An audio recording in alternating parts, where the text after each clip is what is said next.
everyone. This is Caleb Herrera with the National Sports Media Association. Today, I'm joined by the 2023 Washington, DC Sportswriter of the Year and Washington Capitals Insider for Monumental Sports Network, Tarik El-Bashir.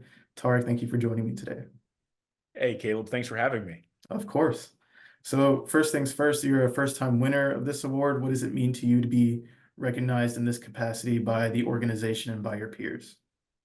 It means a lot. I've been in this business plugging away for more than 2 decades, and I've helped friends celebrate this award in the past. So to get the call from Dave to find out that I had won, it just meant the world to me. I remember I found out when I was driving, if I remember correctly. I pulled over to take the call, and was just kind of overwhelmed a little bit, just to be recognized by my peers, and in a market here like in Washington, D.C., where there's so much talent, there's so many deserving sports writers, and to be singled out and told you're the sports writer for 23, it was a huge honor.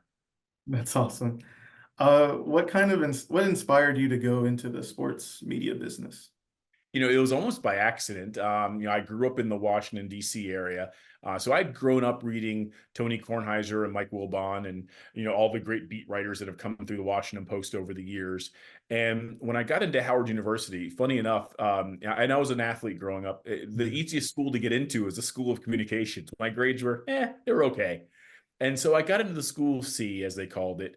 And one of my first classes, Wilbon came in and was a presenter. He was a guest. Mhm. And, he regaled us of stories of being, in the back then, the Bullets locker room and the Capitals locker room, and, covering Super Bowls and other things. And I just remember he was dressed so well, and he had this portfolio with him, it just looked really cool, and his stories were incredible.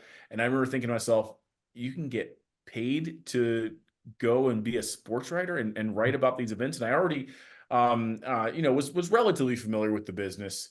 And but it was definitely Wilbon's talk to my it was essentially journalism 101 class that inspired me to get into it. And he was essential because I went up and introduced myself to him after the talk, and he gave me his card, and I gave him a phone call a week or so later, and he got me in with the sports editor. George Solomon was the editor's name at the time. And from there, things have started happening, and I started writing stories, little stories.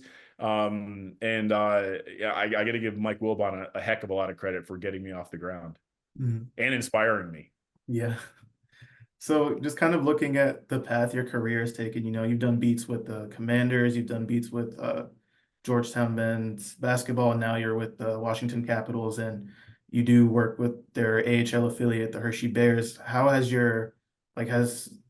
you had to adjust covering different sports throughout your career? Well, the good news is I played every sport growing up, so I already had a basic understanding of the games. From an X's and O's standpoint, played football through high school, played hockey through high school and for club teams.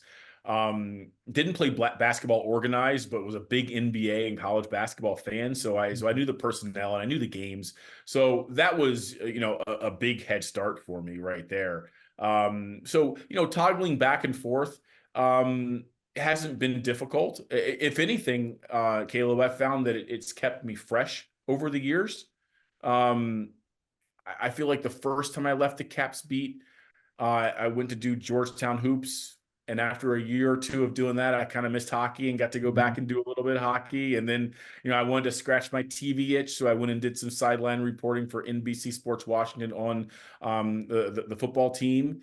And decided that was hot and outdoors, and I was sweating a lot in suits and didn't like that, and went back to hockey, and the Capitals won a Stanley Cup for me, got to cover that. And then I was like, let me try football one more time. Did one more year of football. I was like, yeah, no, I'm going back to hockey. So, if anything, it's kind of kept me fresh, I would say, and sharp. And the one constant through my career is it's always come back to hockey, which is kind of funny.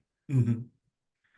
So you were previously a senior writer at The Athletic. You left this past October to join Monumental Sports Network. Kind of talk about that transition and maybe how your role has changed. Yeah, it's different.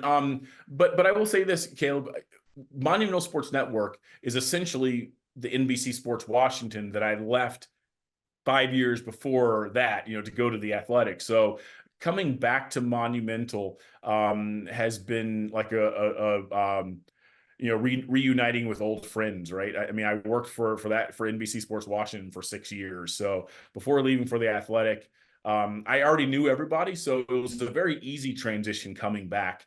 It's a different company because it got bought out by Ted Leonsis and Monumental Sports. But knowing the personnel, knowing the people, it's really made that transition easy. The work is a little bit different, with the Athletic, it was all writing. It was a lot of analytics and feature stories and storytelling and game coverage.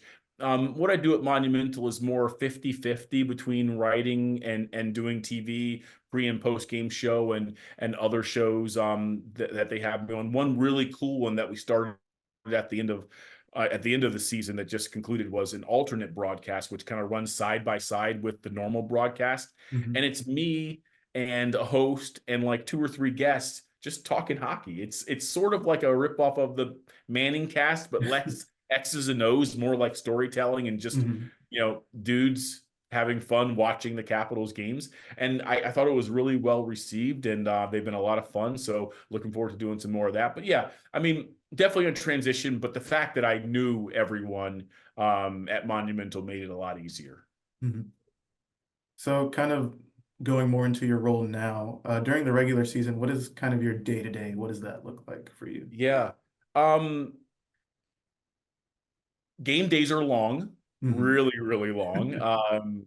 Because I don't live all that close to the practice arena or the game arena. I live in Maryland, kind of equidistant between Baltimore, Annapolis, and DC. Actually, each one is about 20 miles away. Um, I leave for a game day to head to the morning skate, probably 9 o'clock, sit in traffic for an hour and 10 minutes to go, 20 some odd miles. It's kind of maddening, but that's DC. That's any Mhm. metropolitan area, right? Right. Cover the morning skate. After the morning skate, I might start working on a story that I'm going to be writing in the next few days. I might do something that we stream on Monumental Sports Network. Mhm. Might do a television, an interview on camera. And then I have, a lot of time to catch up on emails and other things throughout the day. I don't go home. I stay at the practice rink. That's where the Capitals have their morning skate. And then I make the 3-4 mile drive to downtown Washington for the game. Usually get there around 4. Game starts at 7, Mhm. and the day usually wraps up around, I would say 10:30 when I'm getting back in my car. So that's a game day when I'm not in studio. It's a little bit different when I'm in studio because I'll still go to the morning skate, but instead of going to the game rink, I go next door to where Monumental's TV studios are based. But yeah, practice days are a lot different. Practices are 11:30, Right. a lot shorter day. Race home, crank out a story, or go to the studio and tape something that may be used at a later date. So um, I also do some work for TNT for the national broadcast. So Mhm. sometimes that throws a wrench into the plans because, if I'm doing a game for TNT on a Wednesday and it's out of town, I might have to leave the Capitals beat for 2.5 days to go to wherever they're sending me to go do that game. And then I fly back and jump back into the Capitals. Hopefully I didn't miss a game, but sometimes I do. So yeah, hectic is probably the Mhm. one word I would use to sum it up. It's crazy for 7 months out of the year. I would say 6 days a week work with some travel mixed in. But then you get to the summertime, and right before I joined you on this call, I played 9 holes of golf with some buddies really, really fast. So it's a lot. It's a lot more relaxed in the summertime. Right. So, regular season and playoffs, two different feelings. Playoffs, bigger intensity, higher stakes. Did your role change at all going into the playoffs with their series versus the Rangers? How did that change? Yeah, yeah. So for the team, for the players, it's a bigger deal, right? Everything gets magnified, like you said. The intensity goes up. For the people covering the team, it's kind of the same thing. There's just more work to do. We added a show. The shows go from 30 minutes to an hour. We're doing a show live from Madison Square Garden at noon. We don't do that in the regular season. So yeah, I mean, it's a lot more work, but it's a lot more fun too, right? Yeah. I mean, everyone just gets so excited, and for being the Rangers, divisional opponent, New York City. There's a million media outlets covering the team up there. It was against Peter Laviolette, who had been the Capitals coach the previous year. So, there were subplots and storylines, and Right. yeah, you don't get a whole lot of sleep. But at the same time, if you are a sports writer or a sports journalist, you live for the postseason, just like the players do. You're hanging on every play. Every play matters. It's not like, I mean, there are some times during, when you're playing Tampa Bay on a Tuesday night, right? Right. You're watching the game, you're paying attention, but you're also going, stay focused, because your mind might start to wander a little bit. Not in the playoffs, not in the NHL playoffs, at Right. least. Every play matters, so you're dialed in. Your eyes are like this. I mean, it's for me, it's the most fun time of year. Mhm. So now that the organization's in the off season now, what does that look like for you? With trades maybe happening, you have the draft coming up. Are you Yeah. involved with any like prospect research? What does your role look like now that the Capitals are in Yeah. there? No, great question, Caleb. I've gone to Hershey, which is where the Capitals AHL affiliate is located. And, fortunately, they're the best team in the AHL. They won the Mhm. championship last year. They've won 12 championships, which is the most ever in the AHL. They are 9-1 right now as we're speaking, doubling up opponents every night. Like they're probably going to win it again. Right. So I'm going to be spending more time in Hershey. And the best part about the Capitals affiliate being a really good team, a historic franchise, it's only 120 miles from here. So, it's on the road, but it's not a whole lot of travel. I mean, I can leave here at 8 o'clock in the morning and be there for a morning skate with time to spare. The hotel is right next door if I don't feel like driving home after a game. But sometimes after a game, I'm going, yeah, I'd rather be at home. I'd rather sleep in my own bed, and I'm home in less than 2 hours. Right. So that's the majority of what I do right now. But I will be going to Las Vegas for the draft coming up here, which is unfortunately why I'm going to miss the the ceremony down in North Mhm. Carolina, because it's a long story, but it's the draft, and then the day after the draft, it gets even busier, right? It's a flight home from the West Coast, so you lose a whole day, and then uh, free agency starts, and then Mhm. all the rookies who just got drafted and the rookies who got drafted the year before, they hit the ice for practice for a camp. So it's really the busiest time of the off season, from about June 27th through about July 5th, and then everything just goes dormant. Like, you can't find anyone. Like Mhm. the whole league just goes away. Like, there might be a signing, there might be one more signing that'll catch you by surprise on like the 10th of July. You're like, Right. whoa, I thought they were out of cap space. Where did that come from? And you get up and you write that story, and then everyone goes to their lake houses and cottages or the beach, Mhm. and nothing happens again until probably early September. First week of September, the guys start showing up here in Washington for their Right. informal skates. And I'll start going out and catching up with people and seeing how their summers went, and, introducing myself to the new players who got signed, and maybe Mhm. players who are going to be graduating from Hershey to the NHL. And then September 15th or so comes around, first day of training camp, and it's 100 miles an hour to May. Yeah. So as a sports journalist, you have constant streams of information, you have new things happening. So connections are important. What has it been like for you developing connections within the Capitals organization and maybe around the league as well? Yeah, another great question. I mean, everything in business is about relationships, right? I Mhm. mean, if you're a good person and people want to talk to you, that's going to really help you out as a journalist. If you're a bit of a jerk and no one wants to talk to you, you're going to have a short career, right? Right. The best advice I got when I was younger, um, it came from Bill Roden from the New York Times. I was an intern there before I joined the Washington Post full time, and he said something along the lines of, there's two kinds of sports writers, Tarik. You can be a scalpel or you can be a sledgehammer. And he goes, nothing wrong with either one of them. He goes, sledgehammers, they don't usually last in the same city too long. Scalpels, you get the same job done, but they don't, you'll carve them up and they won't even know it because it was so sharp. Hmm. And he said, just remember that. And I've kind of always remembered it. It wasn't in those exact words, but that was the vibe he was giving me. And that's kind of been my MO throughout my career. And I think that's why I've been able to be in Washington for 20 plus years, and I haven't had to move on. And I've worked for almost every outlet in town.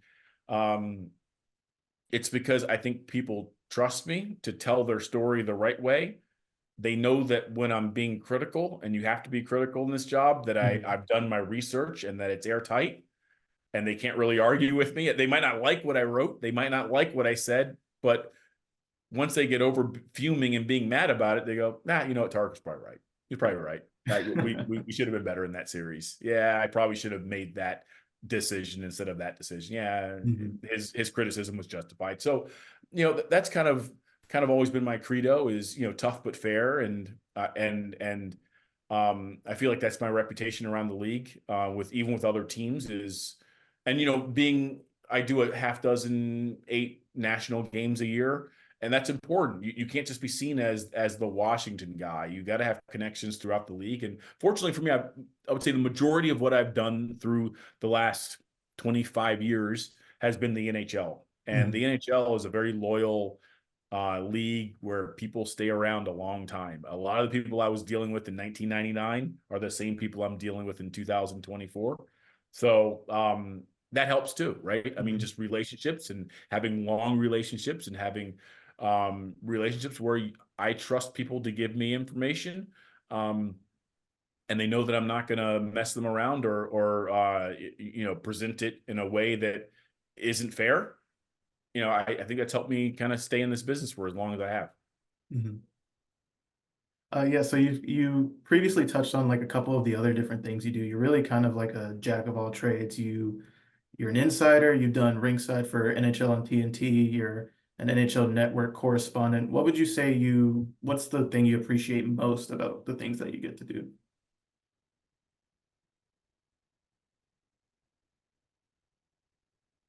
I would say the two things that are the most fun are when I do the TNT games and I'm down low and Mhm. you're at the glass and you get to hear the chirps and you feel the action. Being a sports writer, especially covering hockey, is great because you get to go in the locker room and ask questions of what you just watched. Right.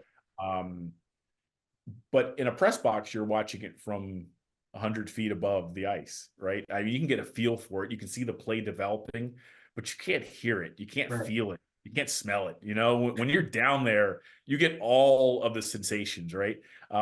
So when you're telling the story, I mean, you just heard the chirp. You just saw like the fight just happened right in front of you.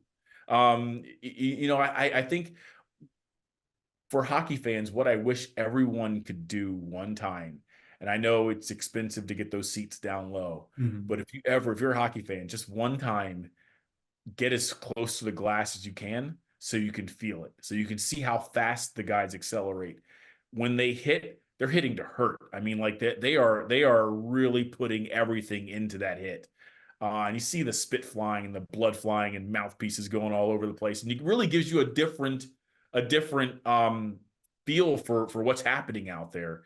Um, and I would say when I started doing the TV side of things, and I was down there a little bit more, and I could watch it up close. What I came to a realization, and it's something that's kind of stuck with me over the last, I would say, half dozen years or so since I've been doing more TV. Is you used to go, oh, that guy's terrible. No, you know what you realize? Even that fourth line dude who may be in and out of the lineup, he's still one of the best 750 players in the game. And the difference between him and that first liner, it's like this big. It's like Mhm. that big. They're all great, just in different ways. And maybe some caught a break earlier in their career. But I stopped saying, oh, that guy's terrible, or oh, that guy's not very good. I realized they're all incredible, and they all deserve credit for making it to the highest level. Mhm. So kind of looking ahead to this upcoming season for the organization, there's a couple like different storylines. You have Ovechkin still trying to chase Gretzky's record. You have some of the younger guys like Lapierre and McMichael Protas maybe taking on bigger roles. What are you looking most forward to this upcoming season? Yeah, I think you nailed it there. I do think they're going to be active in free agency. I think they might surprise some people and go get some good players. Um, it's not the greatest free agency class, but they have some holes to plug, and I feel like by making the playoffs last year, that kind of reinvigorated some people. Oh, maybe we aren't, trending in the wrong direction. Maybe we aren't what we were in 2015, but we can hang on here. Maybe, instead of rebuild, maybe it can be a retool. So I think they're going to be pretty aggressive. But looking forward to next year, I would say it is going to be the continued evolution of those young players, Connor McMichael and Alexei Protas and Hendrix Lapierre. I don't think we're going to get Ryan Leonard to come to DC. He's already kind of said he wants to go back to BC, but there's some rumors out there that maybe he might reconsider. So we'll see where that goes. That'd be huge. But I would say the overarching storyline for the next 24 months in Washington is going to be Alex chasing Gretzky. I mean, there are going to be live break-ins on Sports Center when the Caps are on the power play and he's within a handful of goals. I believe he's 42 goals out now. So he had that bad start to last year, but then he finished with 31 goals. Right. I mean, that's 25 goals and 17 goals. He's got 2 years left in his contract. I think he's going to get there. The question I have, and I don't know the answer to just yet, is everything to this point has been counting up. At what point does it become a countdown, right? Do you wait until 30 goals, 25 goals? Does that happen at the end of this year? Do you start going, oh, it's 30 goals to 99 to Gretzky? Right. Because when that happens, that's going to be goosebumps, chills. I mean, that's going to be cool. And so, I mentioned earlier I was an intern at the New York Times, so I got to cover Gretzky's last 2 games in the NHL. His last game in Canada in Ottawa, and his last game at Madison Square Garden. And at his age, same age as Ovi, I think he had 9 goals in his last year. Ovi had 31 goals at 38. So for me personally, being able to see Gretzky in his last games, I mean, physically in the building, interviewing him, writing the stories, and then be around for Ovechkin passing him, that's going to be kind of a full circle moment for me, and I'm really looking forward to that. I don't think it's going to happen next year. I think it's going to be the year after. Yeah. But every time I count Ovi out, he proves me wrong. So, I'll be ready. Oh yeah, it's going to be amazing. Yeah, amazing. Last question for you. You kind of touched on it a little earlier, but do you have any parting advice for, students or young professionals who kind of want to break into this industry? Oh, I got so much advice. I actually spoke to the Sports Journalism Institute the other day. I'm an alum from the second class, I believe, 1995. They do an amazing job over there. But yeah, I would say the one thing I tell young people when they're getting into this business is it's a labor of love. You have to make sure that you love this. Now, do you want to give it a try? That's fine. But go in eyes wide open with what you're going to be dealing with. You're working on Saturday and Sunday and Friday night. And if there's a game on your birthday or your mom's and dad's anniversary or your sister's birthday, no one cares. Like, you're covering the game. Thanksgiving, you might be traveling. January 1st, if you're covering the NHL, you might be at the Winter Classic. Christmas Day, enjoy opening presents, but you might be on a plane that night to wherever your team is the next day. You have to be fully invested. And the people who are fully invested and understand that going in, I feel like they last a lot longer. I feel like there are a lot of people who come in, they got lots of talent, and a couple years in, they're like, 6 days a week, this isn't what I thought it was going to be. It's not as glamorous as maybe it's depicted in some circles, or maybe what it is in your mind's eye, but it's so rewarding when you tell a great story, or you nail a game story, or you break the big story. I couldn't imagine doing anything else, but I always tell people I'm like, I just want you to know, going in, like, forget about holidays, forget about your birthday, Friday and Saturday. That's the bonus for working Monday through Thursday. So, be prepared for that side of it. But if you're okay with that, give it a try, because in my opinion, there's nothing like it. Well, that's all I have for you today. Thank you so much again for joining me. Congratulations again on the award, and good luck at the draft. Maybe the Caps will surprise some people. I hope so. Thanks, Caleb. Thank you.